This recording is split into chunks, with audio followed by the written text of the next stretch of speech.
రేపు అరేబియా సముద్రంలో మరో అల్పపీడనం ఏర్పడనుంది. అల్పపీడనం బలపడి వాయుగుండంగా మారే అవకాశం ఉందని వాతావరణ శాఖ తెలిపింది. గుజరాత్, ఛత్తీస్గఢ్, ఏపీపై ద్రోణి ప్రభావం కొనసాగుతోంది. ఇటు ఉత్తర కోస్తాపై మరో ఉపరితల ఆవర్తనం ప్రభావం కొనసాగుతోందని వాతావరణ శాఖ వెల్లడించింది. వీటి ప్రభావంతో నేడు తెలంగాణలోని అన్ని జిల్లాల్లో వర్షాలు కురిసే అవకాశం ఉంది. అక్టోబర్ 1 నాటికి బంగాళాఖాతంలో మరో అల్పపీడనం ఏర్పడే అవకాశం కనిపిస్తోందని వాతావరణ శాఖ తెలిపింది. ఉత్తర కోస్తాలో తేలికపాటి నుంచి మోస్తరు వర్షాలు ఉండనున్నాయి.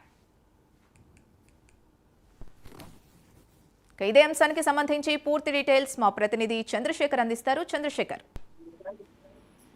రైట్ కింద చూసుకుంటే ఏపీ, తెలంగాణ రెండు తెలుగు రాష్ట్రాల్లో కూడా మోస్తారు నుంచి భారీ వర్షాలు కురిసే అవకాశం ఉన్నట్టుగా వాతావరణ శాఖ అధికారులు అయితే అంచనాకు వచ్చారు. ప్రస్తుతం అయితే ఉత్తర కోస్తా మీదుగా కూడా ఉపరితల ఆవర్తనం ద్రోణి కూడా కొనసాగుతున్న పరిస్థితి ఉంది. దీని ప్రభావంతో రాబోయే 2 రోజుల్లో కూడా ఏపీలోని పలు జిల్లాల్లో మోస్తారు నుంచి భారీ అతి భారీ వర్షాలు కూడా అవకాశం ఉన్నట్లు కూడా తెలుస్తుంది. ప్రధానంగా చూసుకుంటే ఇటు విశాఖతో పాటు అల్లూరు జిల్లా, మన్యం, పార్వతీపురం జిల్లా, అనకాపల్లి, విజయనగరం, శ్రీకాకుళంతో పాటు తూర్పు గోదావరి, పశ్చిమ గోదావరి, ఏలూరు, ఒంగోలు ఈ ప్రాంతాల్లో మోస్తారు నుంచి భారీ వర్షాలు కురిసే అవకాశం ఉన్నట్లు కూడా వాతావరణ శాఖ అధికారులు ఇప్పటికే చెప్పిన పరిస్థితి కనిపిస్తుంది. అయితే రానున్నటువంటి మరో 2 రోజుల్లో బంగాళాఖాతంలో మరో అల్పపీడనం ఏర్పడే అవకాశం ఉన్నట్లు కూడా వాతావరణ శాఖ అయితే తెలిపింది. ప్రస్తుతం అయితే బంగాళాఖాతంలో ఉత్తర కోస్తా మీదుగా కూడా కొనసాగుతున్నటువంటి ద్రోణి ప్రభావం ఏదైతే ఉందో ఇది ప్రస్తుతం అయితే ఆవర్తనంగా కొనసాగుతుంది. ఇది మరికొద్ది రోజుల్లోనే ద్రోణిగా కూడా మారేటటువంటి అవకాశం ఉంది. దీని ప్రభావంతో ఇటు కోస్తాంధ్ర వ్యాప్తంగా కూడా భారీ నుంచి అతి భారీ వర్షాలు, ఇటు ఉత్తరాంధ్రలో మోస్తారు నుంచి భారీ వర్షాలు కూడా కురిసేటటువంటి పరిస్థితి కనిపిస్తుంది. అయితే చూసుకుంటే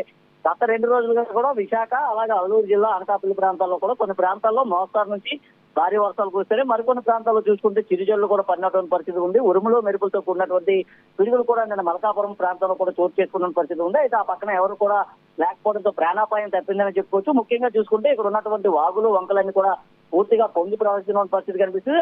అల్లూరు జిల్లాకు సంబంధించినటువంటి అరకు, పాడేరు, చింతపల్లి ఈ ప్రాంతాల్లో భారీ వర్షాల కారణంగా అక్కడ ఉన్నటువంటి వాగులు, వంకలన్నీ కూడా పూర్తిగా పొంగి ప్రవహిస్తున్న పరిస్థితి కనిపిస్తుంది. ముఖ్యంగా జనజీవనం అంతా కూడా స్తంభించినటువంటి పరిస్థితి కనిపిస్తుంది.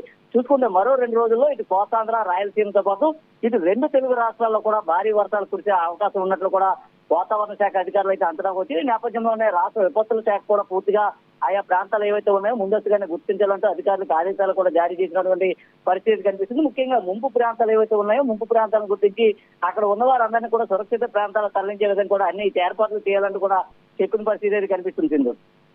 Right, thank you Chandrasekhar.